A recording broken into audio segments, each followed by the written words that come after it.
and won. Yeah, went full X-Pack at the very end of it, though. We've seen Swiffer's Twisted Fate do some pretty fun stuff locally with split pushing and shenanigans, but on an international stage, it's been banned from him most of the tournament. Glad to see Swiffer pulling out a big game on the champion. Yeah, a very solid game from Swiffer. We actually have to check in with the hype train, though. Well, let's see what's going on. And it's on the rails still. We're still on the rails. It's still there. It actually might be a bit steadier now. I was worried that it was going to wobble. Day 2 traditionally has not been very kind to Oceania in international tournaments, but still in the rails for now. Remember, things can change very quickly. Yeah, they certainly can. Currently, Chiefs in first place in the standings, 3-1 right now. They've got to be feeling pretty fantastic. I mean, it was just incredible play all around. Ejim with the hook, Swiffer with the Twisted Fate, and Radier Sivir, always a pleasure. Yeah, and certainly, you mentioned those champions. Lots of comfort there for the Chiefs. I'm starting to wonder when teams are going to stop giving Ejim Thresh, because he's just so good. Like, he's a good Alistar, he's a good Braum, he can always get things done. But his Thresh is, again, a big game champion for him. It's very comfortable. He's really clutch on it. He's always going to make big plays. And he's shown 2 games in a row now that you have to start at least thinking about taking it away. Yeah, and that was against the Bangkok Titans. Moss almost always first picks it, but they decided to go with the Gragas. We've actually got a replay for you up right now. This is pretty early on. Pretty fun one. Walk us through it, Pace. Yeah, so we're about 10 minutes in, and the Chiefs are trying to do this first dragon. They do actually get it already. Spooks is able to get it. But everything kind of goes wrong from here. So we'll roll this clip out and see what the Chiefs don't do here. So Radier pops his ulti. He knows he's trying to get away from Moss, but Moss is just trying to tie people down. Warlock comes in. G4 gets hooked up. They'll get the damage down, but they don't have enough. And a great flash from 007X gets him first blood and the double kill off the cast damage. And you can see Swiffer is coming in, but he's got to run. He's going to stun them away. They'll keep charging in. Warlock's going to get towards Meganar. They're going to run down Swiper, who's now the next target. They'll find him with a body slam, lock him down. And then Swiffer, who has to keep running, thinks about going back in. I have to think to try and get a couple kills, but the Chiefs honestly just got the dragon and couldn't get out. That was a big miscommunication from them. Yeah, some definite miscommunication from the Chiefs, and you have to wonder what they were thinking when that was all said and done. You know, we were fighting over the dragon, we got the dragon, but now we've overstayed our welcome. But then they pulled it back together in the next skirmish that happened. Yeah, interestingly enough, it only takes, I think, 10 seconds or so for them to find their way to around another scrap. And this has been impressive from the Chiefs. We talk about the C team being the very scrappy team, fighting team, but the Chiefs, the couple times they've played them now, in the big scrappy skirmishes, have actually looked quite good. Yeah, they have been all over the place. And the Bangkok Titans not feeling that great after that fight, as now they're down 0-2 to the Chiefs when it's all said and done. And we've actually got another replay ready for you. Yep, so you mentioned it already. This is the exact situation. It's about 20, 30 seconds after that dragon, so we'll roll this one out and see how it works. You can see Swift and Radier really playing with fire here. G4's around. He's actually teleported in, I believe, and the damage is just down. They're communicating really well. Moss does try and CC him up, but a nice flash out going to keep Swiffer safe, and they'll just chase. Radier with a good flash tries to kill G4, but he's got his flash, and Ejim, he's trying to run them down. Spooks charges his way in, and that's enough damage and tankiness. You can see Ejim dies on the backside, but Warlock's going down. Radier, really smart spell shield there. They mentioned it in the cast, but spell shooting Cogmore passive is always fun, and just very well communicated by the Chiefs. Again, a team that play well together. They know how to collapse, and that was a very tough moment, but they navigated it really well. Yeah, it certainly was. This time it was the Bangkok Titans who miscommunicated. Do we go for the Thresh? Do we go for the Sivir? Heck, even the Twisted Fate. They couldn't make up their mind, and it cost them their lives. And I feel for me, that was something about G4's Ari in that game that was interesting to watch, because G4's an awesome player, arguably one of the best mid laners at this tournament. He's so much fun to watch.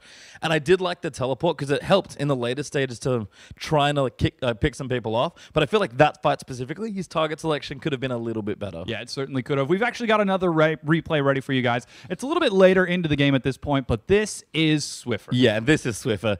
His Twisted Fate's been banned a couple of times already in this tournament, and we're about to find out why. So let's roll this out. You can see they'll start the gank onto Warlock. This is not the first time these two will do this, by the way, but Warlock gets locked down. Can't really get away from under this. The blue card for damage is really cute there. And then Swiffer's not done. They get a hook in the bottom lane. Radier's going to charge forward. Spooks is trying to get in, but he can't actually get on top of Lloyd. Radier's going to charge in. Spooks does get the stun, but here comes Swiffer. He's going to stun them up. Actually goes for the red card instead. Wants more damage. They'll go straight for a big tower dive. Lloyd's going to go down. Ejim actually dies to Cogmore passive at the end of it, but a good ulti out there for Spooks. They get the kills, they take the tower, and that was literally 2 ganks in 2 lanes by 1 champion. Well done, Swiffer. Yeah, there's the communication that we're looking for when we talk about the Chiefs, and the fact that they're able to play like this across the map and communicate so effectively really shows how well they've been stepping up. It's a smart pick as well for Chiefs into this matchup. We talked about it even on the very day zero, I guess, where we saw them play. And we had a lane swap in this game as well, where Bangkok Titans, a great 5v5 fighting team,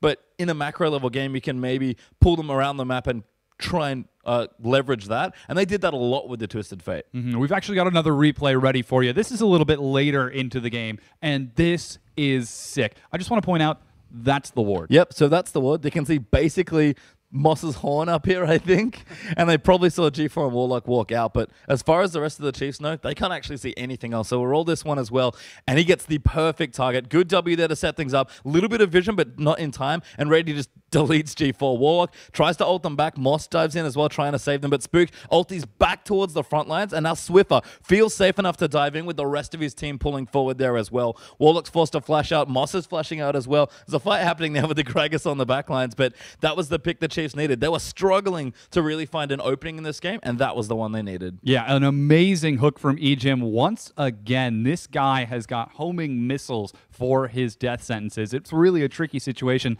and it's so difficult to deal with it. How do you shut down that Thresh? I mean, ban it is maybe pick it away. Pick it away. They had the option certainly for Moss to take it. We know he's a big Thresh player. I did see Ejim miss one hook this game, so not quite hitting it 100%, but might as well be.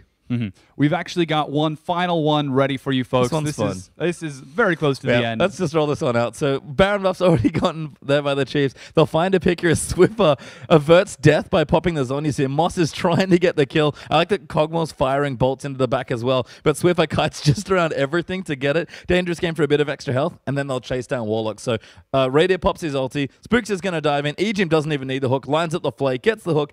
Spooks gets the kill, and then G4's causing problems. He actually picks up Swiffer on the end of it, but the Chiefs again, really smart picks using that vision control, and Swiffer just baiting them nicely with the Zhonya's. We've actually got one more replay ready for you guys, so we'll bring that up in just a second, but the Chiefs, these guys are playing so great. You can see it was the 4th dragon for the Titans, but the Chiefs have got different plans. Yeah, they did a really good job actually just getting one dragon and having that be enough, because there was a real win condition here where the Bangkok Titans were going to run away with the dragons. But Spooks, we'll roll this clip. You can see Spooks is in there, ulti's out immediately because he's trying to go for a steal. That's the smart play.